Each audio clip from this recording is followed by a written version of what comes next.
Welcome back. Last lesson was the vendors and the contracts. Today we move to the laws and the regulators, where the consequences of getting it wrong are not lost productivity or a bad audit finding. They are fines measured in tens of millions and prison sentences measured in years. Objective 5.4 Security Compliance. Picture this. Midsize healthcare provider. The annual HIPAA risk assessment flags an unencrypted backup server in a closet. Finding written. Remediation owner assigned. Target date set. 18 months go by. Nothing happens. The owner left. The new owner did not know about it. The finding aged silently in the audit log. Then a contractor steals the server out of the closet during an after-hours visit. 212,000 patient records on it. The breach disclosure goes out. The HHS Office for Civil Rights opens an investigation.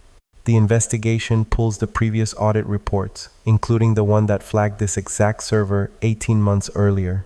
The fine that follows is not for the breach. It is for the documented finding that the organization knew about and did not fix.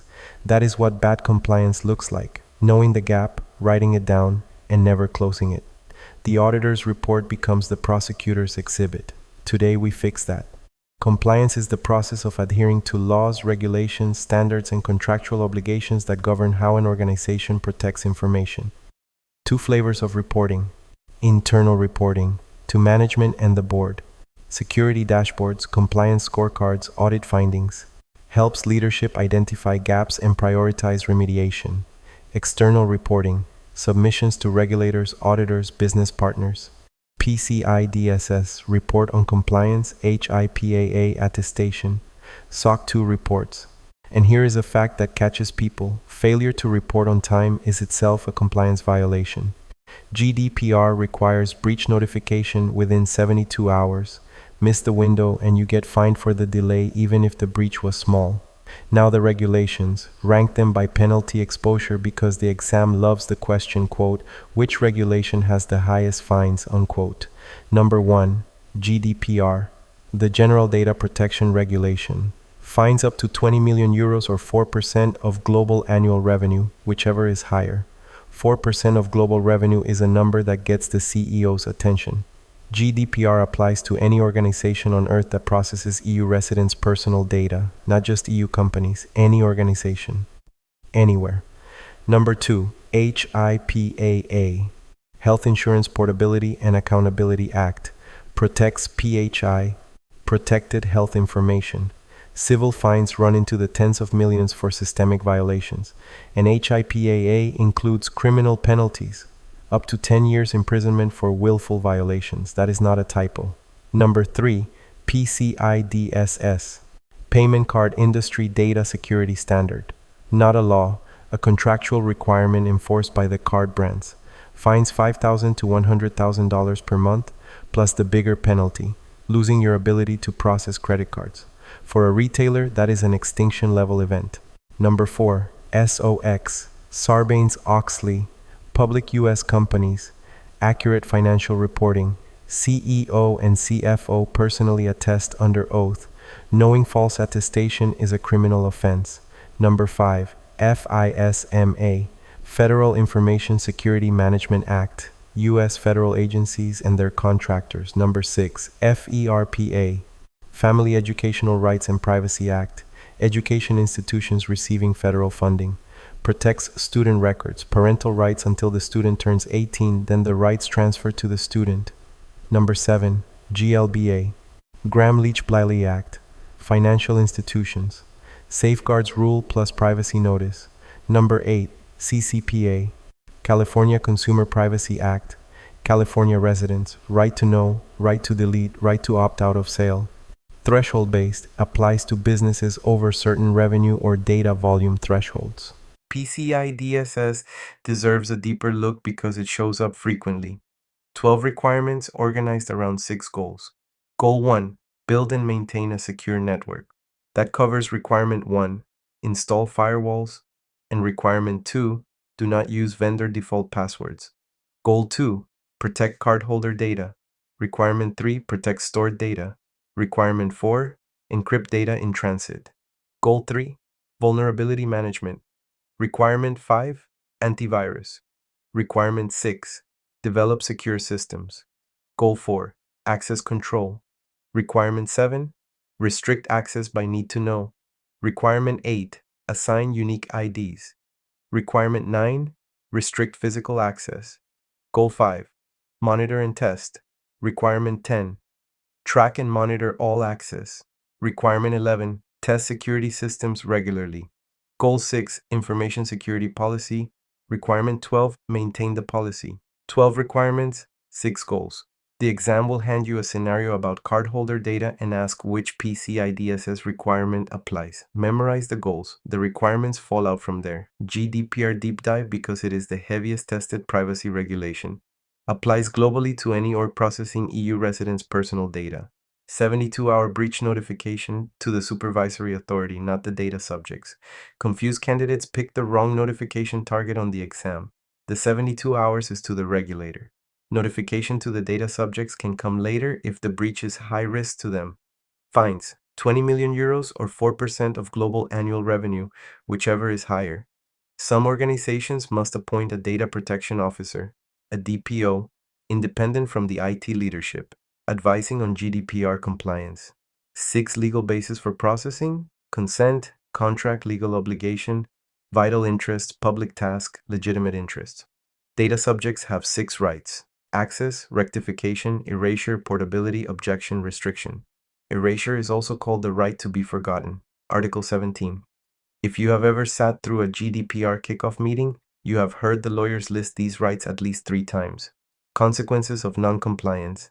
6 categories: fines, monetary penalties from regulators, sanctions, operational restrictions, loss of the ability to process cards, suspended license, banned from a market, reputational damage, public breach disclosure, media coverage, customer churn, loss of license, healthcare license revoked, banking charter suspended, SEC registration pulled, contractual impacts, breach of contract with clients and partners, contract termination, liquidated damages, indemnification claims.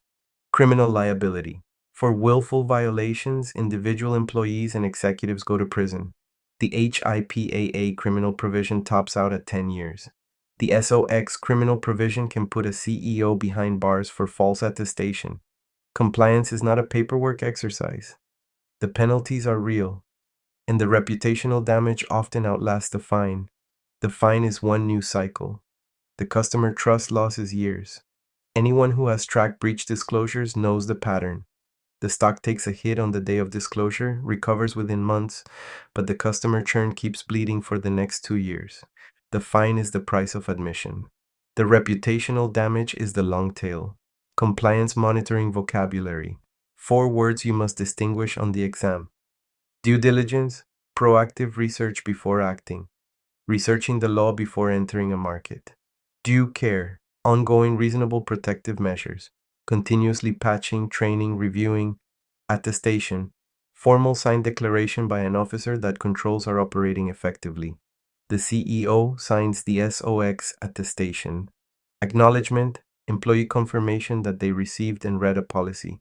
The new hire signs the AUP. Due diligence is knowing what you should do. Due care is actually doing it. Both are required to demonstrate reasonable behavior in court. The attestation versus acknowledgement distinction trips candidates. Attestation is officer level. The CEO, CFO, CISO signs and takes legal responsibility for the truth of the statement. Knowingly false attestation is a crime. Acknowledgement is employee level. The new hire signs that they read the AUP. No criminal liability for being wrong. Both create a paper trail. Different levels of accountability. Internal versus external monitoring. Internal monitoring is ongoing self-assessment, automated compliance scans, internal audit reviews, policy violation tracking. External monitoring is third-party or regulator review, PCI, QSA assessment, HIPAA OCR audit, SOC 2 audit, ISO 27001 certification audit. Both are part of any mature program. Internal finds the gaps. External validates that internal is doing its job. The exam may phrase it as, quote, the company runs daily compliance scans against its baseline, unquote, internal, versus, quote, the QSA performs the annual assessment, unquote, external. Privacy compliance as a subset. Privacy is managing personal data with appropriate protections and respecting individual rights. The vocabulary. Legal implications. Privacy laws vary by jurisdiction. What is legal in one country may be prohibited in another. Data subject rights under GDPR, the 6 rights again. Controller versus processor. Controller decides purpose. Processor executes the work. Both have obligations. Data ownership. Clearly define who owns data collected from customers, employees, partners. Data inventory. Know what personal data you hold, where it is, who has access. Required for compliance. If you cannot answer those 3 questions, you cannot prove compliance. Data retention. Policies defining how long data is kept and when it must be securely destroyed. Right to be forgotten. GDPR, Article 17. Subjects can request erasure. Data minimization. Collect only what you need. A GDPR principle. Purpose limitation. Data collected for one purpose cannot be reused for an incompatible purpose. The marketing team that wants to use the HR database for ad targeting just hit a purpose limitation problem. Privacy roles under GDPR. The data controller ensures lawful basis for processing, fulfills data subject rights, appoints the DPO if required, notifies the supervisory authority of breaches. The data processor processes only on the controller's documented instructions, assists with security obligations, notifies the controller of breaches immediately. The data protection officer advises on GDPR compliance, monitors compliance, cooperates with the supervisory authority. The DPO is supposed to be independent. They cannot be the CISO at most large organizations because of the conflict of interest. And the data inventory question is the one that catches most organizations off guard. The first time a regulator asks for it, the organization scrambles. Marketing has a database, HR has a database, sales has a database, the data warehouse has copies of all 3, the cloud backup has copies of those copies. The SaaS vendor has yet another copy. Where does the personal data live? Who has access? How long is it retained? The first answer most organizations give is honest. We do not know. That is the answer that fails the audit. Building the data inventory is one of the highest value compliance exercises an organization can do, and it usually surfaces shadow data nobody knew existed. One more nuance on fines, the layering effect. A single breach can trigger multiple regulatory fines simultaneously. A health data breach involving a California resident processed through a system in Europe could trigger HIPAA in the US, CCPA in California, and GDPR in Europe, all at the same time. 3 regulators, 3 sets of fines, 3 sets of breach notification deadlines, 3 sets of remediation requirements. The compliance program does not get to pick which regulation applies. They all do. The result is what risk teams call the regulatory stack, the fact that any meaningful breach now generates parallel investigations under multiple frameworks.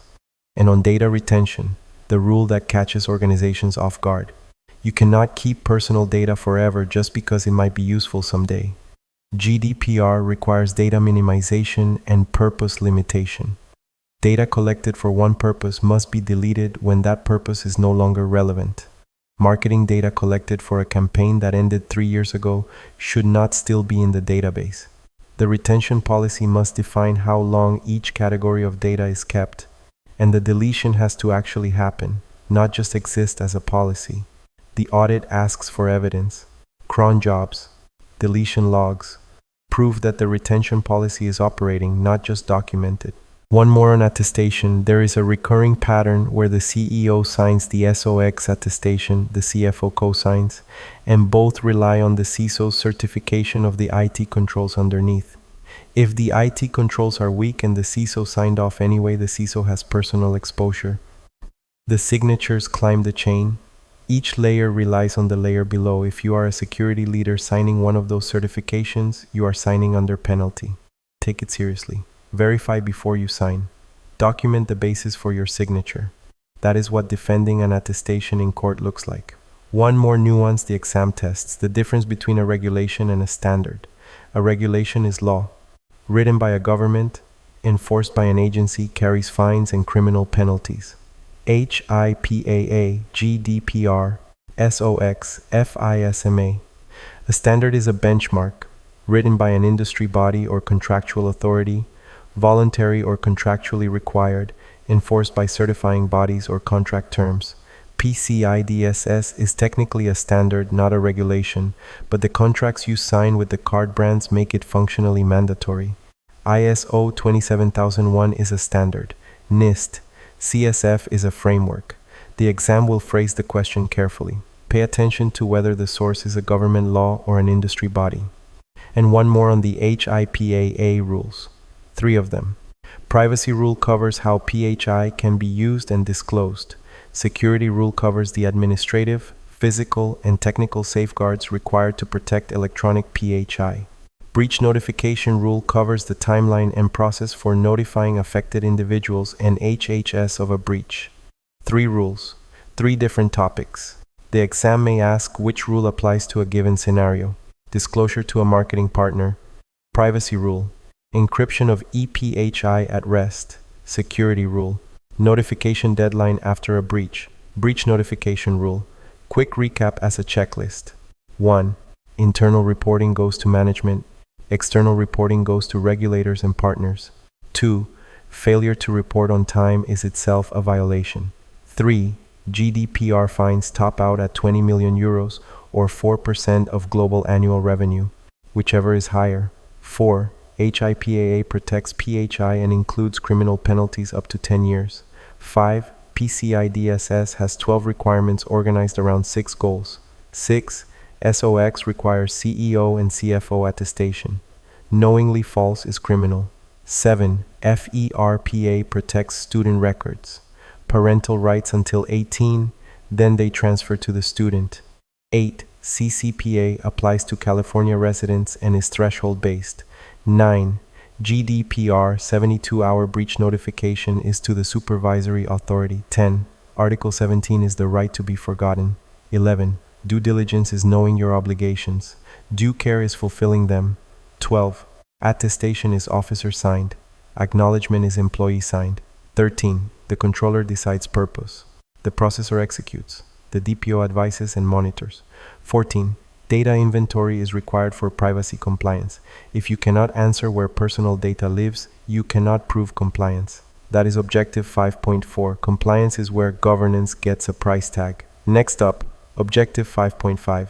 Audits and assessments. The mechanics of how compliance gets verified by whom and what the difference is between a SOC report, a pen test, and a regulatory examination. See you there.